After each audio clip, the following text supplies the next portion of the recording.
Terima kasih pemirsa, Anda masih menyaksikan I Love Malang Raya, Inspirasi Malang Raya. Dan kalau tadi kita udah membahas tentang tren pesepeda yang akhir-akhir ini naik banget gitu ya. Kemudian juga kita melihat secara gerakan dan juga komunitasnya. Kali ini aku penasaran banget dengan tips-tips untuk bersepeda, terutama bagi para pesepeda yang baru. Mungkin baru sebulan 2 bulan gitu ya. Baru punya sepeda lipat gitu ya, yang baru-baru gitu. Atau mungkin sepeda lama yang baru digerakkan kembali. Pastinya banyak banget hal yang perlu diperhatiin gitu. Mungkin bisa di sharing tipsnya gitu, Mas. Betul. Oke, terima kasih ya. Kalau untuk tips sepeda sih sebenarnya nggak perlu belajar, udah bisa ya teman-teman ya. Cuma yang paling penting kalau memang yang sering dilupakan adalah untuk keselamatan, Mas. Kayak misal yang standar, kita ngomong standar itu harus ada helm, terus sepatu, sarung tangan, sama mungkin sekarang harus ada penutup mulut. Terus hindari untuk pakai headset, Mas. Kalau harus masuk ke jalan raya, karena di jalan itu kan banyak lalu lintas yang sangat padat. Hindari pakai ini, karena itu nggak mengganggu pendengaran kalau ada kendaraan yang datang dari datang. Itu terus yang kedua, kalau bersepeda malam wajib itu lampu depan belakang. Bukan sebagai penerangan, iya. Yang kedua adalah sebagai penanda.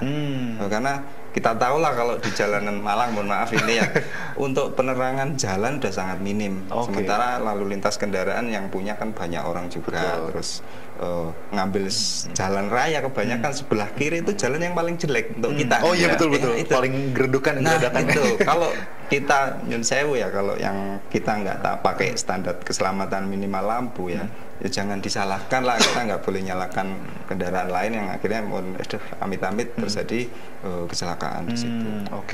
Nah, kalau secara standarisasi sendiri mungkin lebih ke Mas Dewe, untuk helm, lampu kayak gitu sebenarnya standar tuh kayak gimana sih, Mas, yang harus digunakan gitu? Nggak ada standarnya sih, pokoknya yang penting aman, sepedanya aman.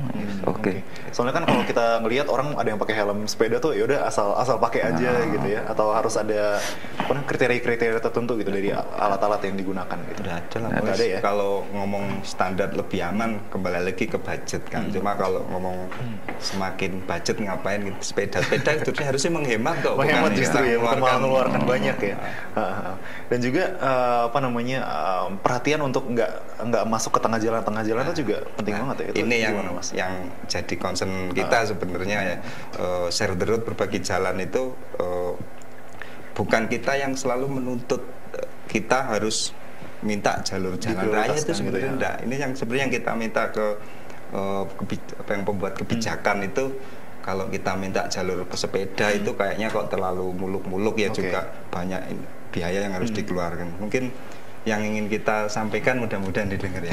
Amin. Perbanyak rambu-rambu aja untuk pesepeda. Oh, rambu-rambu. Itu gimana Mas contohnya? Ya, misalnya ini contoh, misal keluar tol ini pasang baliho besar yang intinya Malang kota pesepeda, utamakan pesepeda. Itu yang dari pembuat kebijakan ya. Tiap lampu merah atau yang spot-spot banyak orang sepedaan, udah berbanyak itulah lampu tulisan atau apa.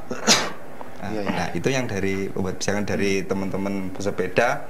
Kalau tetap standar kita di jalan itu, kembali lagi jalan itu bukan punya kita sendiri, tapi banyak yang punya, banyak yang menggunakan juga ya. Oke. Nah, kalau melihat di seputaran Malang Raya sendiri nih, mungkin buat yang pesepeda baru gitu, supaya mereka aman secara di jalannya juga insya Allah nggak terjadi apa-apa gitu. Itu jalan yang paling aman, rute yang paling aman deh Mas. Kira-kira tuh kemana tuh enaknya muternya? Itu kan di Malang kan kalau ngomong sepedaan nggak melulu jalan raya, Mas. Ya. Bisa di belakang rumah dan udah lewat itu jalan di kecil gitu. Perumahan. Kalau cuma yang kebanyakan kan senangnya bersepeda kan agak jauh, terus bisa foto di spot-spot yang itu kebanggaan ya. Tentu sekali lagi minimal standar helm lah untuk di siang hari, helm, terus ambil sebelah kiri, terus terpaksa harus nyebrang ya ikuti rambu-rambu lalu lintas. Kalau misalnya nggak ada rambu-rambu lintas, mending sepeda kita turun aja dari sepeda, turun dituntun. Itu lebih dibahaya. Kita kalau naik langsung belok gini, kita nggak pernah tahu, tidak ada spion. Iya, betul. Apalagi udah ada yang beberapa teman-teman pakai headset dengerin musik. Itu sangat berbahaya. Oh iya, tambah lagi kacamata. Itu fungsi kacamata selain jadi bikin ganteng ya. Oh iya, betul. Itu ngindangin debu ya. Debu itu sangat sangat-sangat vital juga. Iya. Tapi ya balik lagi nggak usah mahal-mahal ya, yang sederhana aja itu gitu. Sesuai budget lah. Sesuai budget aja bisa ya. Nah kalau melihat dari yang di jalanan sendiri, apakah para pesepeda ini udah mendapatkan perlindungan yang cukup gitu dari aparat mungkin, dari para pengendara yang lain kayak gitu-gitu? Ini sih apa ya, PR bersama kayaknya ya, dari kita sepeda, sosialisasi ke teman-teman sepeda juga masih kurang, terus dari pembuat kebijakan juga sosialisasi dengan banyaknya atau maraknya pesepeda saat ini nih, itu yang masih kurang. Makanya minimalisir itu ya perbanyak rambu aja lah. Perbanyak rambu aja udah. Aja, karena di jalan raya tuh terutama pemakai motor, pemakai itu masih kesannya kalau sepeda saya udah anggap miskin. Mohon maaf ini ya. Iya betul. Walaupun bisa iya, bisa tidak. Gitu. Cuma yang penting itu kesadaran bersama lah bahwa kita sepedaan. Mohon maaf, saya juga pakai kendaraan bermotor juga. Nah, sama aja sih, yang pakai kadang bermobil juga suatu saat pakai sepeda. Juga. Ketika diperlakukan sebaliknya juga tidak enak. Iya betul. Itu kembali lagi, ayo kita. Iya betul. Dan jangan sampai orang justru punya mindset begitu ya, yang perbedaan kelas dan lain-lain. Karena justru kadang-kadang orang yang bersepeda tuh sepedanya luar biasa ya, secara ini nilai dan juga kemampuan dan lain-lain juga bisa jadi justru lebih ini ya daripada punya motor. Bisa jadi. Itu rezeki lah istilahnya, semua kepingin. Cuma karena konteksnya kita sepeda itu selain sehat, murah, bisa bikin bahagia juga. Berperan ke polusi juga tentunya. Terus ngurangin dampak-dampak yang lain gitu.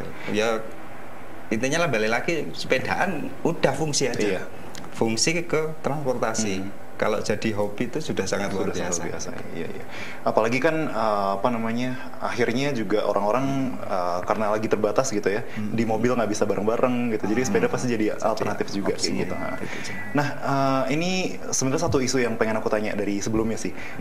Ini kan kemarin sempat rame ya, waktu sepeda rame itu terus mau ada undang-undang atau apa gitu. Pajak ya. Rame dari Kemenhub, mau ada pajak lah, diregulasi gitu. Nah, kalau menurut Mas Teguh, Mas Doi, itu sebenarnya apa yang terjadi sih, dan masa depannya kayak gimana nih dengan pesepeda tuh? Ini berarti kaitannya setuju tidak setuju, Mas. Ya, boleh.